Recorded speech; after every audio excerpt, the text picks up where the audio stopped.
Quelque part dans la vie, il y avait une enfant sans bruit. Quelque part dans la vie, il y avait une enfant sans voix, tout emmêlée dans ses pourquoi. Elle s'appelait Nouchka. Mais commençons par le commencement. L'histoire de Nouchka, elle est née d'abord par la rencontre avec David Cyr, en fait, qui a écrit tout le texte. Serena est arrivée avec ce désir. Elle m'a dit, voilà, j'ai une histoire qui est la mienne et j'ai envie de la partager. Je crois qu'il y a quelque chose à dire avec ça. Mon papa, qui a eu un cancer des cordes vocales, qui a fait qu'il y avait un grand mutisme dans la maison et que moi j'ai choisi de chanter. Quand elles font tic-tac dedans ta tête, quand elles font tic-tac et qu'as-tu tête, elles s'entortillent dans ta coquille. Quand elles déboulent comme un chien dans un jeu de quilles. Les grandes questions. Serena m'a dit, je vais prendre tes textes et puis je les donne à Sam qui lui fera la musique. Comme toutes les créations, il y a beaucoup d'allers-retours, quoi. C'est-à-dire qu'il y a eu un premier jet de texte et puis des propositions de morceaux, un deuxième jet de texte, de nouvelles propositions de morceaux. Ce qui a été génial, c'est de découvrir comment ça sonne autrement avec un autre imaginaire musical. Ok, voilà, ce sera ça. Donc, une fois que tu as ce truc de chant calé, si tu veux improviser un peu autour quand tu l'auras bien, ok. Mais là, j'ai l'impression que ça me donne, c'est que tu es un peu lâché au milieu, ouais, et du coup tu chantes des trucs et ces trucs-là, ils sont pas habités. Il faut que je chante ou que je parle, tu préfères quoi? Et puis des papas balançoires pour nous bercer de leurs histoires. Quand vient le soir, moi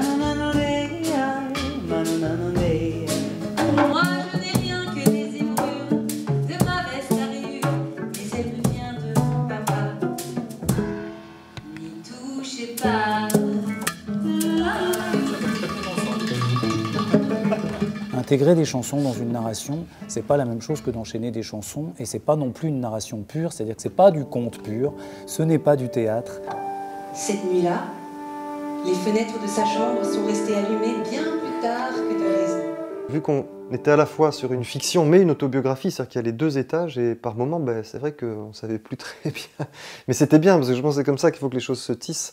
Pas facile parce qu'on parle de la mort, on parle de l'absence, on parle de la différence, n'est-ce pas Nouchka? Tu veux dire quelque chose, hein, c'est ça? L'art de la répétition, quand vous reprenez « hey, toi là » après transparente, vous les faites super court. Ça fait « hey, toi là », tu vois, on a besoin que ce soit vraiment insistant. D'accord. Hey, toi là, t'es qui? T'es quoi? Hey, toi là! Non mais qu'est-ce que tu fais là? Hey, toi là! T'as perdu ta langue ou quoi? Il y a une chanson très poignante dans Nouchka, elle s'appelle Partie. On se tient vraiment au bord du gouffre avec cette chanson, mais en toute délicatesse. C'est-à-dire que j'ai jamais voulu sauter dans le gouffre. Papa, quand t'es parti, je me suis repliée. Papa, quand t'es parti, je me suis refermée. L'important, c'était de faire une lumière qui assume ce rapport assez quand même difficile du texte, qui parle de la disparition, qui parle de la reconstruction. Donc il n'était pas question de faire une lumière jolie et douce pour adoucir le propos. Le but, c'est d'en parler sans édulcorer quoi que ce soit de la perte, et en même temps qu'au final, il y a une forme de résilience. On voulait, malgré ce thème difficile, rendre les choses quand même un peu légères. On peut parler de choses graves avec les enfants et que c'est pas tabou.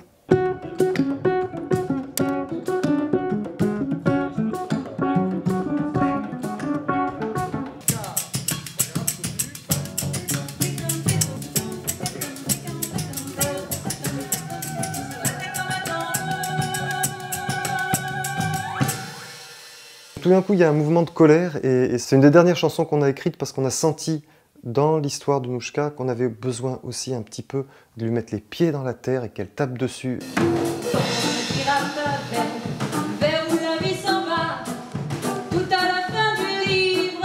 Je reste sur nous. Alors, ouais, est-ce que je répète deux fois? Non, hein, c'est direct. Tant qu'on ne me dira pas pourquoi, moi je resterai là. Tant qu'on ne me dira pas pourquoi, Ça me pique à l'intérieur du verbe mourir. J'ai eu la chance d'avoir des personnes qui m'ont suivie dès le début, sur toutes les étapes en fait.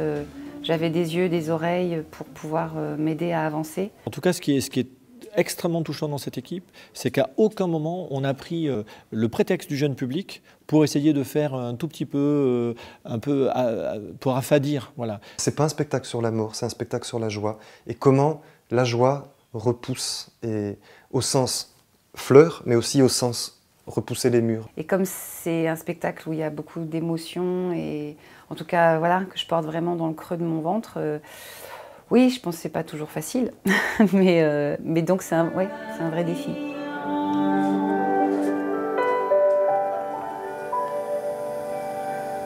Les petites réponses, ça pousse au milieu des ronces. Les petites réponses, ça s'écrit comme ça se prononce. Je trouve que artistiquement, Serena a pris non pas un risque, mais a pris un pari, un défi qui était fabuleux. Elle trouve sa colère, elle trouve quelque chose de plus rugueux, et au final, malgré tout, ce qui apparaît d'elle, c'est quand même quelque chose d'extrêmement doux, enveloppant. J'ai vu pour la première fois dans le public ce matin, j'étais extrêmement ému parce que c'était beau. Et donc quand tu participes à quelque chose qui est beau, où tout est dans la plaque, bah, c'est super, quoi. On vit pour ça quand même. J'ai pas de papa, mais vous savez, je me débrouille. Je fais de mon mieux, je fais comme je peux, avec ma petite douille. Et je cherche à toute vapeur à l'envers de la peur, à l'envers de la nuit. Je cherche et je vais vers